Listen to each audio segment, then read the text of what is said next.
Murió el grandísimo actor Héctor Bonilla y el episodio de hoy pretende hacerle un homenaje. No será un homenaje del tamaño que se merece, pero haré todo lo posible por hacerles, quizá a quienes no lo conocieron o lo conocieron poco, por hacerles tal vez entender algo de la grandeza de Héctor Bonilla. Que en paz descanse. Quédense.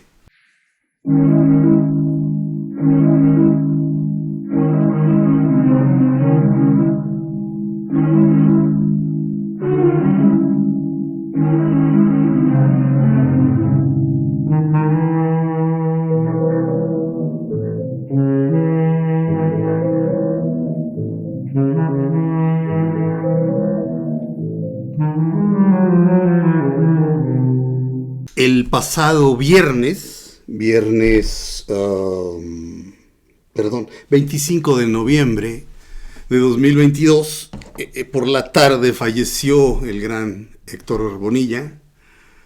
Tenía un cáncer de riñón que lo estaba acechando desde hace ya varios años.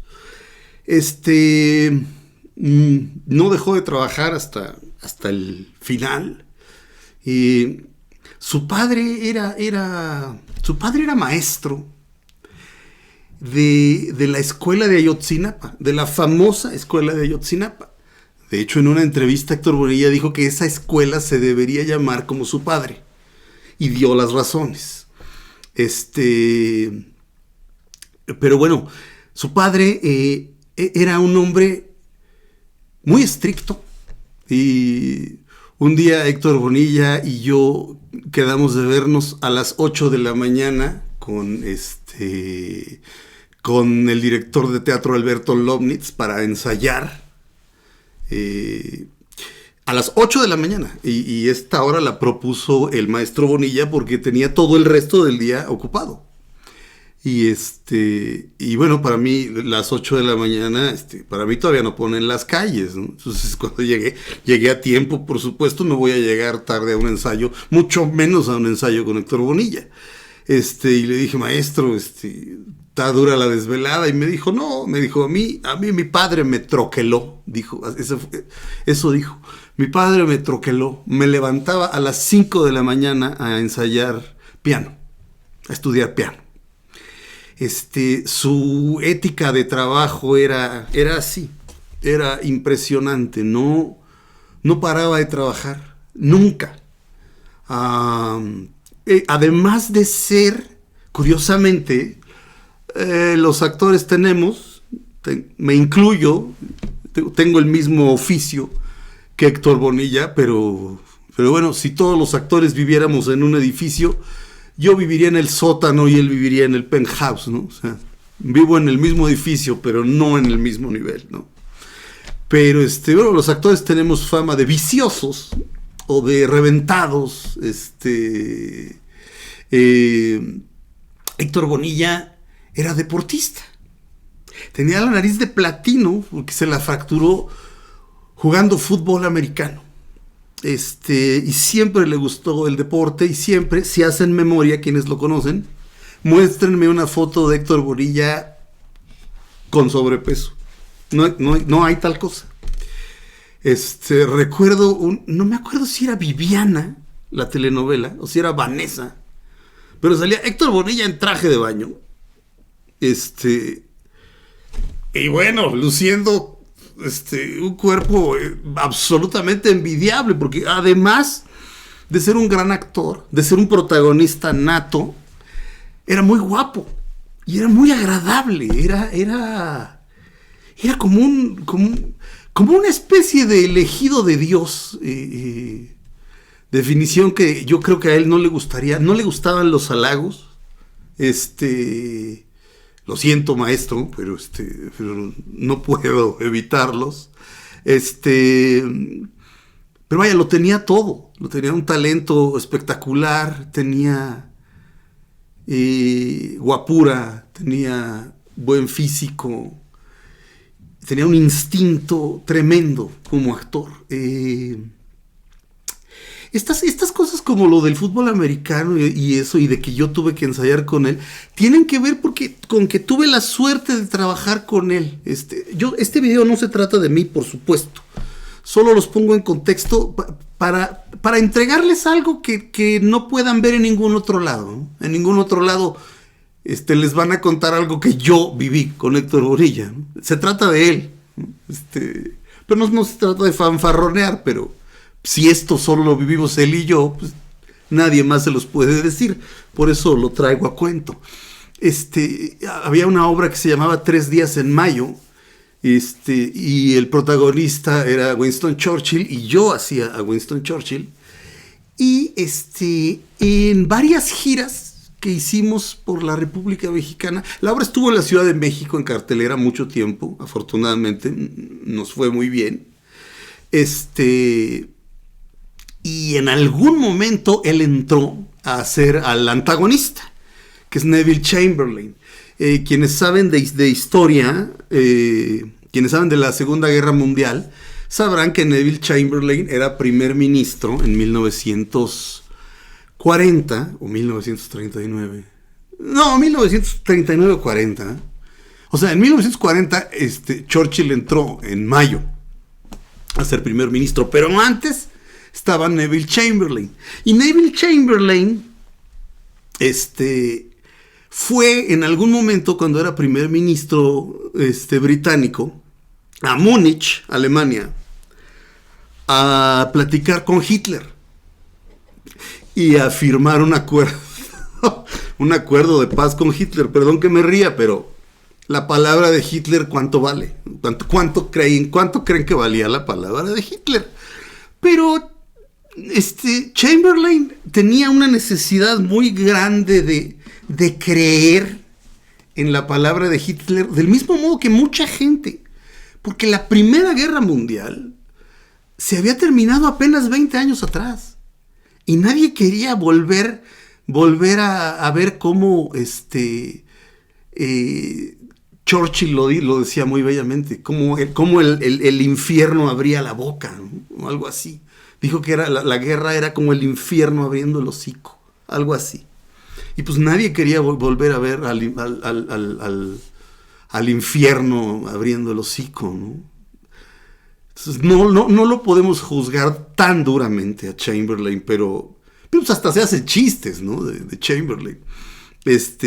Era adictísimo al cigarro, Chamberlain, y Hitler hábilmente hizo la reunión en un castillo en el que no se podía fumar. Lo volvió loco, ¿no? El otro acabó aceptando condiciones que no debieron haberse aceptado probablemente. Entonces Héctor Bonilla entró a hacer a Neville Chamberlain. Y para mí era, digo, tuvimos unos cuantos ensayos porque era de lo que se conoce como un toro en teatro, ¿no? Aventarse un toro es en 3 días te aprendes el papel y entras, porque el otro actor algo, ¿no? Se aventó el toro, el maestro, y era delirante, ¿no? Viajar por el país, y de pronto llegar al camerino, y el camerino grandote, así, compartirlo yo con él, o a veces había 2 camerinos, los camerinos de las estrellas. Él, que sí era una estrella, tenía el suyo y yo tenía el mío. Pero me gustaba más cuando nos daban un solo camerino grande o chico, porque podíamos platicar. Y me platicaba cosas y sus puntos de vista respecto a muchas cosas de la vida. Claro, en este momento empiezo a pensar y me traiciona la memoria, justo en este momento. Pero prometo acordarme. El asunto es que tuve la oportunidad de verlo de cerca, de trabajar con él, de compartir, de yo decir algo y él que me contestara en el escenario. Era Era una locura, ¿no? O sea, al final, en los aplausos yo pensaba, y muchas veces decía, me daba por hablar después de la obra, me ponía yo muy ocurrente, el resto del elenco decía, ya va a haber stand-up, me decían. Y lo que hacía era hablar de él, ¿no? Cuando estaba él ahí. Y pensaba, si tan solo mi mamá me pudiera ver, ¿no? Y lo decía, ¿no? Mi mamá murió hace 10 años, exactamente, en el 2012.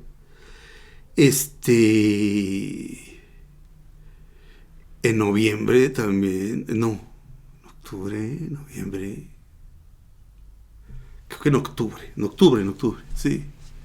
Pero bueno, meses malditos, ¿no? Y recuerdo, yo admiraba a Héctor Bonilla desde muy chico, ¿no? Me ponía a ver las telenovelas con mi abuela y me parecía, pues, ese era el protagonista. Tú querías ser Héctor Bonilla, ¿no? Y un día mi mamá me llevaba a correr a fuerza al bosque de Tlalpan. Y un día íbamos y yo iba mentando madres. Digo calladito para que no me oyera, pero iba yo con mis pants así fúrico. Y de repente, en sentido contrario, haciendo caminata rápida, Héctor Bonilla. Y mi mamá me dice, mira, Héctor Bonilla. Y Héctor Bonilla sonríe. Muy, una sonrisa que se hacía de día cuando sonreía el maestro. Y para mí fue muy impactante verlo como una persona, ¿no?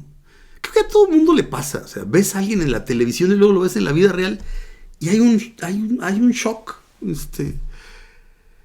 Pero además era como una cosa que yo me quería platicar a mí mismo, que era algo que tenía que ver con el destino, porque yo quería ser actor y la primera razón por la que quise ser actor se llamaba Héctor Bonilla. Las telenovelas siempre fueron malas, pero de pronto había telenovelas que de repente sí se hacían cosas que tenían un nivel muy alto. En los años posteriores a ese primer encuentro, había telenovelas como, por aquí apunté, La Gloria y el Infierno, con Héctor Bonilla, Ofelia Medina y Jorge Rusek. Una maravilla ubicada en la Revolución Mexicana. Los dos terminan, Héctor Bonilla y Ofelia Medina terminaban balaceados en el suelo, arrastrándose el uno hacia el otro para tocarse por última vez. Era un novelón.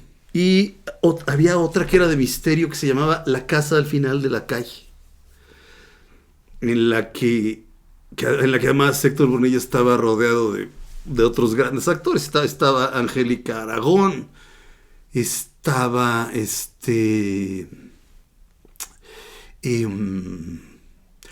José Alonso, Eduardo Palomo, que se fue demasiado pronto, Guillermo Gil, grandísimo actor, y era una novela de misterio verdaderamente buena, y lo digo en serio, ya era yo lo suficientemente grande como para sí distinguir. O sea, ya era yo adolescente, pero era un adolescente pues exigente. O sea, vaya, sabía distinguir entre lo que era basura y no, o por lo menos eso creo. Pero esas telenovelas, una maravilla, y luego platicando con él de ellas, pues eran proyectos de él. Él tenía como la idea, y él levantaba la idea. Él incluso, en La Casa al Final de la Calle, por ejemplo, me dio el nombre del escritor, y en este momento no lo tengo, pero él aportaba ideas. O sea, eran proyectos de él. Por eso eran así de buenas. Y bueno, también por supuesto estaban las de Lucía Méndez, Viviana, Vanessa, ya más para acá ya cerca del año 2000, había una que se llamaba La vida en el espejo, de Argos. Él estaba fantástico, era una muy buena telenovela de Pigmenio Ibarra, cuando Pigmenio Ibarra, cuando Pigmenio Ibarra hizo esa telenovela, ahí dejémoslo. Pero sí, es decir, era como un sello de garantía, Héctor Bonilla. Y los productores decían, esto también es muy importante, que lo diga. Se le conoce por la televisión a Héctor Bonilla, se le conoce por el cine también, por supuesto. Sobre todo, una gran película que levantó él también, Rojo Amanecer, acerca del 2 de octubre del 68, una familia. Una película con un presupuesto de nada, pero tenía corazón, tenía a Héctor Bonilla y tenía otros magníficos actores. Y la película fue un exitazo y pegó como en el centro, o sea, como que le pegó en el corazón a la gente. La gente, fue un éxito rotundo. Pero el verdadero mole, ahora sí que el mero mole del maestro Héctor Bonilla, era el teatro. Y por desgracia eso, pues puede estar documentado, ¿no? Puede haber ahí grabaciones de sus obras exitosas, las más exitosas, vamos a decir, El diluvio que viene, probablemente la comedia musical más exitosa de la historia de México, no lo sé, pero es altamente probable, ¿no? Pero el teatro filmado se ve feo, a menos que uses 10 cámaras y ensayes durante 10 funciones y cuentes con tecnología que no había en aquel momento. Verla así como de un levantamiento de imagen, que así se le dice, ve a hacer levantamiento de imagen, o sea, ve y filma un cachito para que lo saquemos en el noticiero. Eso es levantar imagen, ¿no? No se aprecia. Entonces, ahora sí que quien no lo vio, ya no lo vio. La leyenda no va a regresar en ese sentido. Y habita en nuestras memorias. Y quisiera hablar brevemente del diluvio que viene, que yo creo que es su obra más exitosa. Aquí tengo los datos. Hizo Héctor Bonilla, protagonizó El diluvio que viene del 77 al 81. Todos, o sea, 77, 78, 79, 80, 81. 5 años en cartelera, 5 años haciéndola él. Y luego hubo un remontaje en el 92, del 92 al 94, que fue ahí donde la vi yo. Antes, yo en el 77 tenía 5 para cumplir 6 años, porque cumplo a fin de año. Y bueno, no me llevaban al teatro, no era algo que se acostumbrara en mi casa, pero afortunadamente la pude ver en la segunda puesta. Es un musical adorable. Esencialmente está un cura que se llama Silvestre, que era Héctor Bonilla, y le hablaba a Dios, que era la voz de Manolo Fábregas. Debe haber sido en el Teatro San Rafael. Sí, en el Teatro San Rafael, allá en la colonia San Rafael.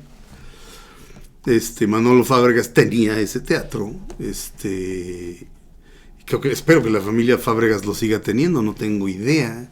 Ya murió Manolo Fábregas, ya murió su mujer, Fela Fábregas, no sé quién tiene ahora el Teatro San Rafael.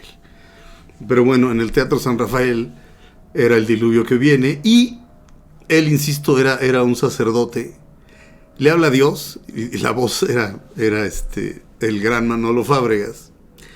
Y era Dios, y era para decirle que iba a hacer otro diluvio, y que él tenía que hacer un arca. Y esencialmente de eso se trata. Pero, y de repente uno dice, ay, qué flojera. No, es una obra bastante atrevida. bastante pagana, me atrevería a decir yo, pagana en el mejor sentido de la palabra, entre otras cosas, de las cosas que más me gustaban, la obra era un dulce, o sea, una obra no dura 5 años en cartelera, retacándose todos los días. Había anécdotas, ¿no? De la gente haciendo cola afuera del Teatro San Rafael.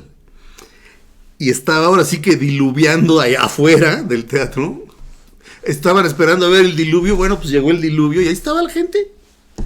Y Manolo Fábregas decía sabiamente, cuando la gente quiere ver algo, está dispuesta a todo. Y ahí estaba la gente. Lista. Y bueno, entre otras cosas que ocurrían, era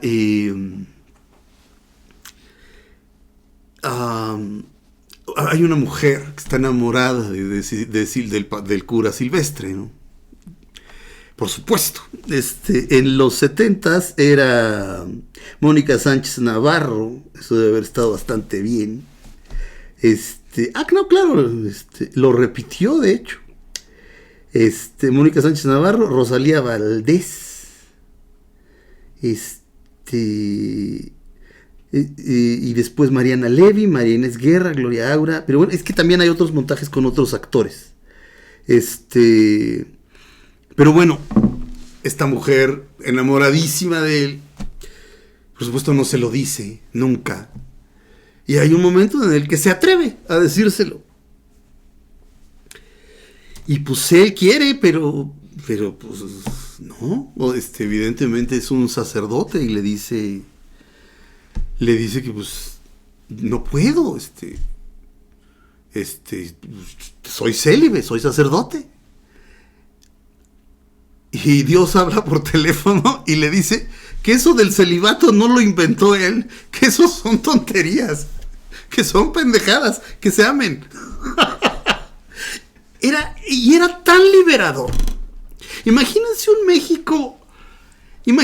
México gobernado por un PRI que le llamaba al país, esta es una frase del asqueroso Díaz Ordaz, Gustavo Díaz Ordaz, el que era presidente cuando vino la matanza del 68. Bueno, ese viejo asqueroso decía que estaba muy orgulloso de que México fuera un islote intocado. ¿A qué se refería? A que a México no habían llegado la influencia del asqueroso rock, ni de los malditos Beatles, ni de los homosexuales, ni de idioteces, estupideces. Pero sí era un México cerrado, en cuanto a sus fronteras. La política económica era, pues digo, ¿se acuerdan con López Portillo cuando el peso pasó de 12 pesos a 24 pesos? Pues eso es por cerrazón y nosotros con el puro petróleo vivimos, y no abrirse, no abrir los mercados y estas cosas. Nos fuimos al diablo. Y no dejaba de ser un país conservador. Y de pronto que en una obra de teatro, aparentemente ingenua, aparentemente pues, muy bonita, ¿sí? Que Dios diga, eso del celibato son tonterías. Era una cosa verdaderamente liberadora para la gente. Claro, el éxito de la obra estaba basado en un montón de cosas, pero una de ellas sí era definitivamente Héctor Bonilla. Se intentó hacer con otros 2 actores, no funcionó. Por cierto, Héctor Bonilla, los productores, hacen cálculos, ¿no? De repente es así, vamos a decir que vamos a hacer una obra de teatro. Nuestro teatro hipotético tiene, vamos a decir que es el Teatro Helénico, donde hizo grandes cosas el maestro Bonilla, por cierto. El Teatro Helénico tiene 400 butacas, vamos a decir, tiene un poquito más, 400. Ok, entonces, ¿con cuántas butacas salimos tablas? O sea, entonces cada función nos cuesta O sea, pagarle a cada actor, pagarle a los técnicos, pagarle a las acomodadoras. Cada función, vamos a decir, nos cuesta 30,000 pesos. Okay. ¿Cuántos boletos tenemos que vender para tener esos 30,000 pesos y que por lo menos no nos cueste la función? O sea, salir tablas. Salir tablas tal cual, break even. Y los productores bromeaban, pero era en serio. Si estaba Héctor Bonilla, el break-even era diferente. O sea, el factor Bonilla era de, ok, sí, estos cálculos sí, pero va a estar Héctor Bonilla. Ah, no, ok, entonces vamos a vender muchos más boletos. Entonces vamos a hacer nuestro break-even diferente. O sea, ellos sabían que Héctor Bonilla era un magneto de taquilla. Y lo fue durante muchísimos años. Luego, no sé, las cosas pasan, no sé, la gente olvida. No es que le fuera mal, no, para nada. Pero yo recuerdo que era como el rey Midas, ¿no? Yo lo recuerdo haciendo M. Butterfly, una obra de Henry Hwang, David Henry Hwang, me parece que se llama, un autor de Nueva York. Era una obra acerca de un diplomático gringo, si no me equivoco, que tuvo una relación como de 20 años con una especie de geisha en la China comunista. Y por eso digo una especie de geishas, porque las geishas son japonesas. Entonces, no sé, pero como era una especie de geisha y tuvo una relación amorosa con esta geisha durante 20 años. Y a los 20 años descubrió que la geisha era hombre. Nunca se había dado cuenta. Y de repente uno dice, boy, pero es una historia real. Lo interesante es que es una historia real. Y bueno, decían que tenía la capacidad como de subirse los testículos, o sea, como de ocultar. Y por otro lado, uno no ve lo que no quiere ver. O sea, yo creo que este hombre básicamente negó esa realidad. Durante todo ese tiempo.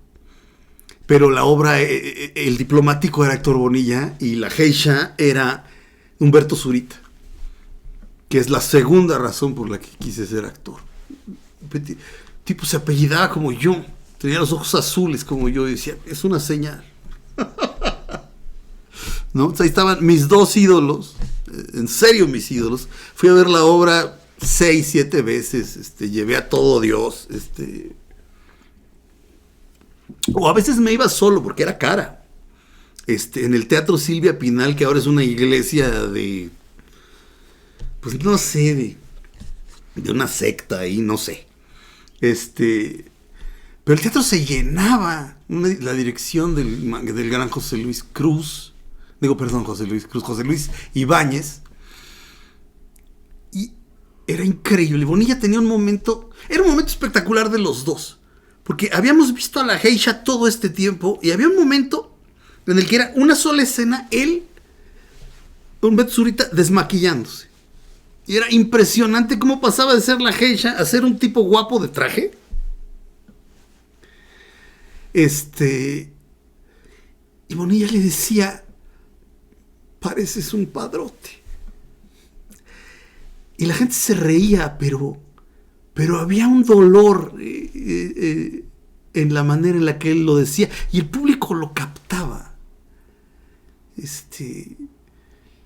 Era una obra acerca de la identidad, por supuesto. ¿Quién somos realmente? Cronenberg, que nunca me acuerdo cuál es su nombre de pila, hizo una película con Jeremy Irons. Le queda perfecto. Nunca la he querido ver. Como que me he querido quedar con Héctor Bonilla y Humberto Zurita. hizo otra obra que también todo mundo, aparte todo el mundo quiere montar luego las obras que montaba el maestro Bonilla, pero déjele que no son él, ¿no? Una gran obra de Yasmina Reza que se llamaba Arte. Y eran Héctor Bonilla, Claudio Obregón y Rafael Sánchez Navarro. Y uno de ellos se llamaba Marc y el otro se llamaba Serge. No me acuerdo si Bonilla era Serge o Marc y Claudio Obregón, cuál de los dos era. Ellos eran contemporáneos. Y Rafael Sánchez Navarro hacía el papel de un tercer amigo más chico, que estaba como recién casado y tenía conflictos muy distintos a los otros dos. Pero son tres franceses, parisinos, burgueses. Y la obra se llamaba Arte. Y empezaba con Héctor Bonilla diciendo: mi amigo Serge o mi amigo Marc compró un cuadro blanco. Le decía al público. No me acuerdo qué más le decía. Y lo siguiente era una reunión que hacía el amigo que había comprado el cuadro blanco. Y lo veíamos, era un lienzo blanco. Y lo cual provocaba la indignación del otro. De manera muy interesante. O sea, era así como de: bueno, pues ¿qué te importa? No es mi dinero. Bueno, porque además pagó muy buen dinero por eso.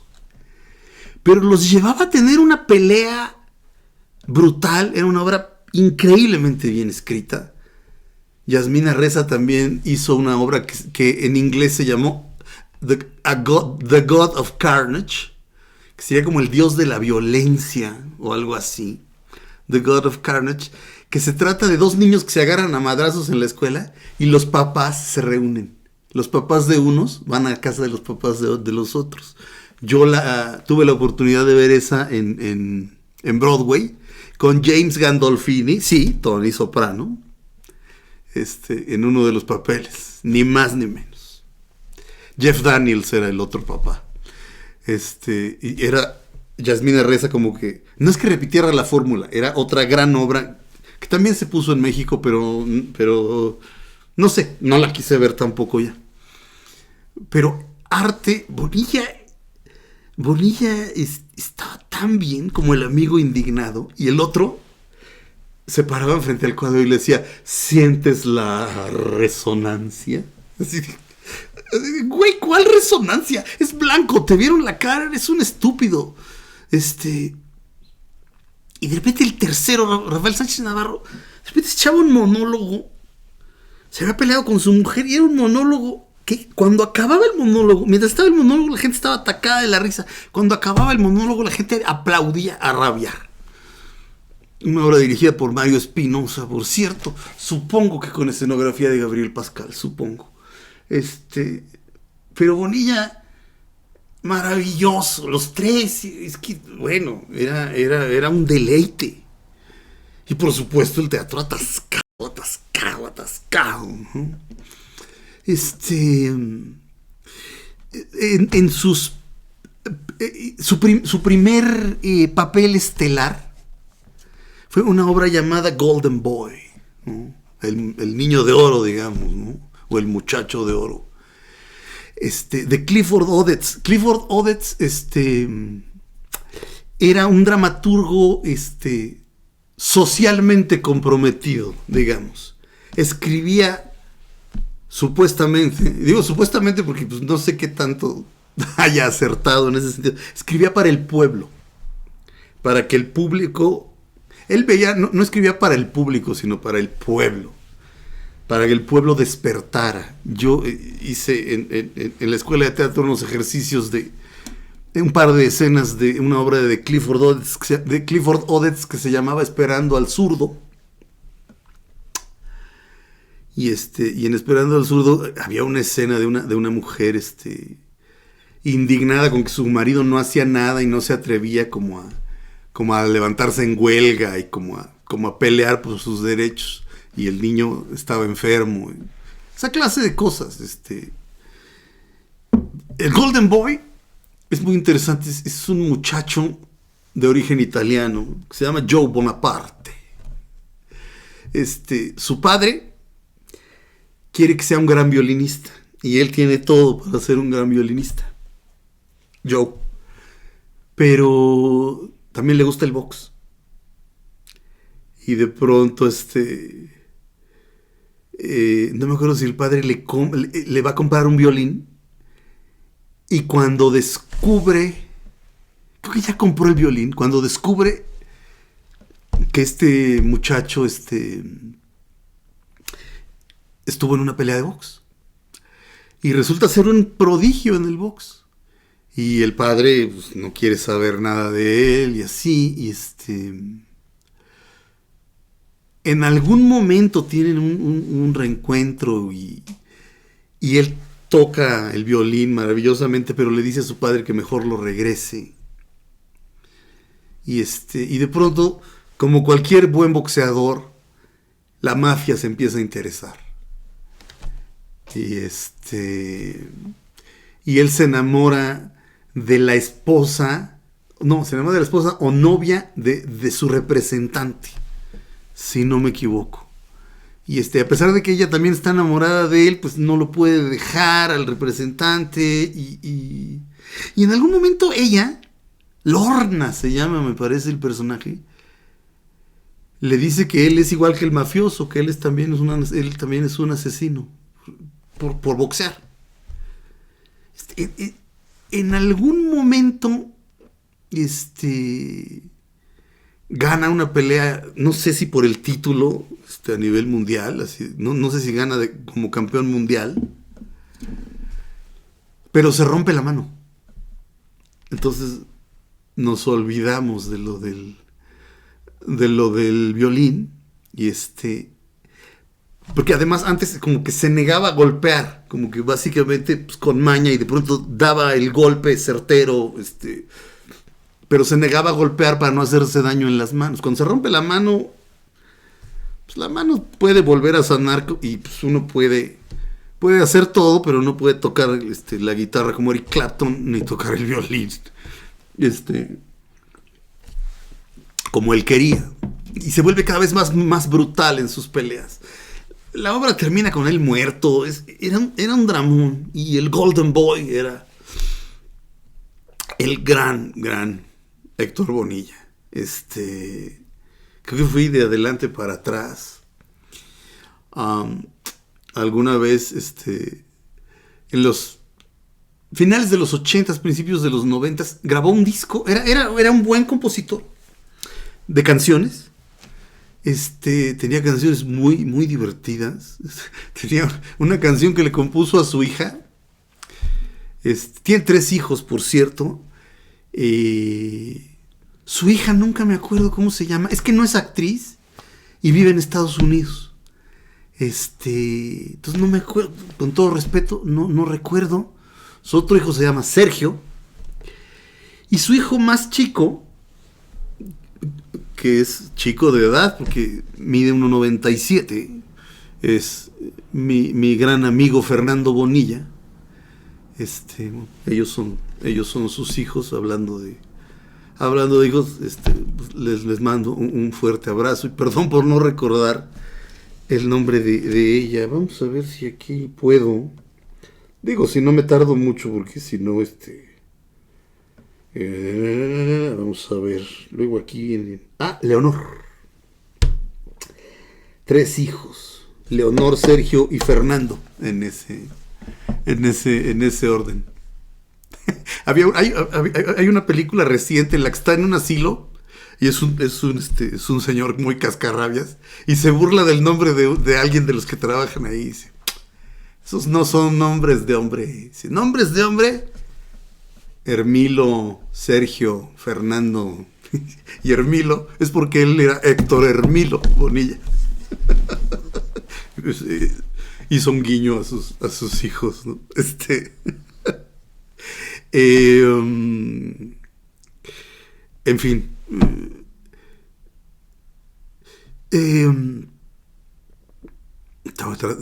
Según yo iba a hablar de otra obra. Sí, bueno.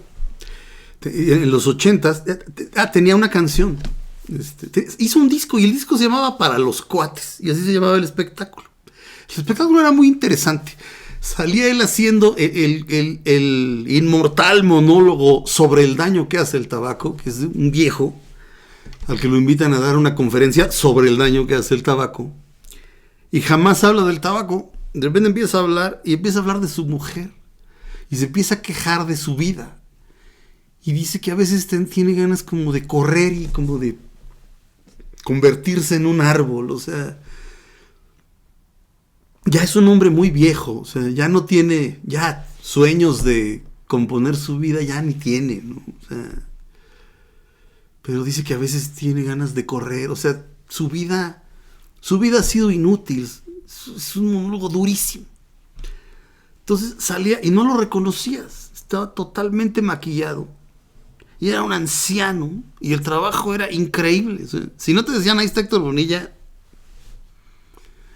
¿no? Terminaba el monólogo, que era brutal, aplauso, supongo que un intermedio. Esto lo vi en El Hijo del Cuervo, es un lugar que está en Coyoacán, pero ya no se parece nada a cuando era el dueño, cuando Alejandro Aura era el dueño, que en paz descanse. Y después salía él, y pues era joven y así, ¿no?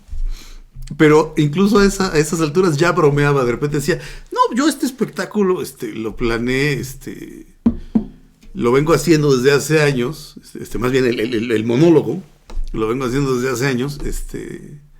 Eso es muy importante. Los actores de pronto se dan cuenta, y es un consejo que yo creo que todavía sirve.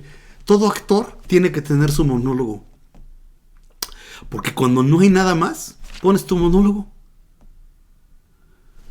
Cuando Héctor Bonilla llegaba a no tener otras chambas, por decir algo, su monólogo era como su arma de batalla, ¿no? Y muchos actores así hábilmente tienen su monólogo. Por cierto, yo no tengo mi monólogo, creo que me debería inventar uno. Pero bueno, él decía, no, pues salía yo así del anciano y después pues ya salía sin maquillaje, así joven.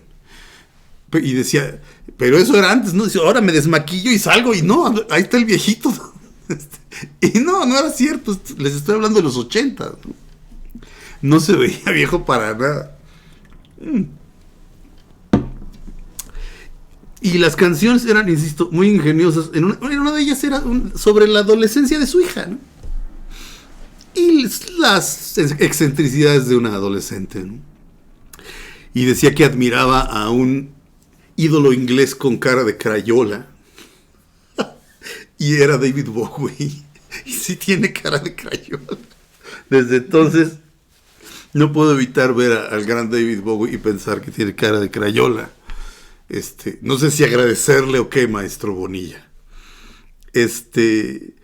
Pero bueno, insisto, lo más fuerte de él, lo que más le gustaba, era el teatro. Admiraba mucho a López Tarso. Juntos hicieron una obra en el Teatro Insurgentes que se llamaba El Vestidor. Era un actor que hacía al Rey Lear. Y tenía a su vestidor, el tipo que lo vestía, pues. Lo vestía y lo maquillaba. Era un tipo evidentemente gay, el personaje. Entonces, y la obra era adorable. Y los dos estaban fantásticos. Porque además, pues López Tarso muy serio y el otro loqueando. Era una cosa muy, muy, muy, muy, muy divertida, muy, muy, muy fina. Hay una película, se llama The Dresser. Luego la volvió a montar hace no muchos años y pues no sé, de pronto algo pasó y la gente, o sea, obviamente no le iba mal, pero ese fenómeno de si está Héctor Bonilla es público seguro y dejó de ocurrir en algún momento. Por supuesto, él nunca dejó de trabajar y trabajar y trabajar.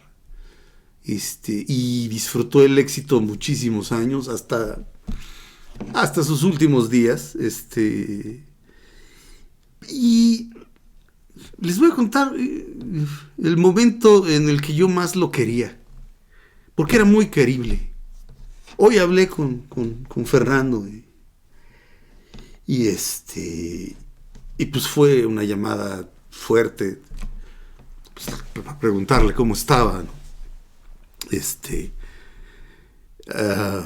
Hubo un homenaje en Bellas Artes ayer. Yo ni siquiera me enteré, pero no hubiera ido, creo. No, como que no soy bueno en las multitudes. O tal vez sí, no sé. Pero el momento en el que más lo quería yo, en la obra esta de 3 días en mayo, en la que actuamos juntos, durante toda la temporada, Fernando Bonilla salía de Jock, que era el asistente personal de Churchill. Y entonces lo hacía Fernando Bonilla. Y cuando se acababa la obra, y Héctor, en las funciones en las que estaba Héctor, pues estábamos ahí, ahora sí que entre piernas, los telones de los lados, se les llama piernas, en el teatro estamos ahí entre piernas, y entraba cada actor, y a cada actor le aplaudían. Y entraba Fernando, y la gente le aplaudía muchísimo porque lo hacía increíblemente bien, y además era un personaje muy bonito, muy agradecido, así se dice. Es un personaje muy agradecido. Y él lo hacía increíble, Fernando. Se le aplaudían fuerte, fuerte, fuerte, fuerte. Y Héctor decía,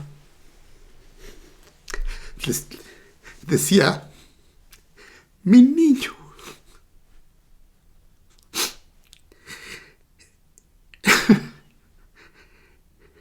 Y le daba mucho gusto, pues que le aplaudieran a su niño. Y eso es todo. Maestro Bonilla, donde quiera que esté, es insustituible.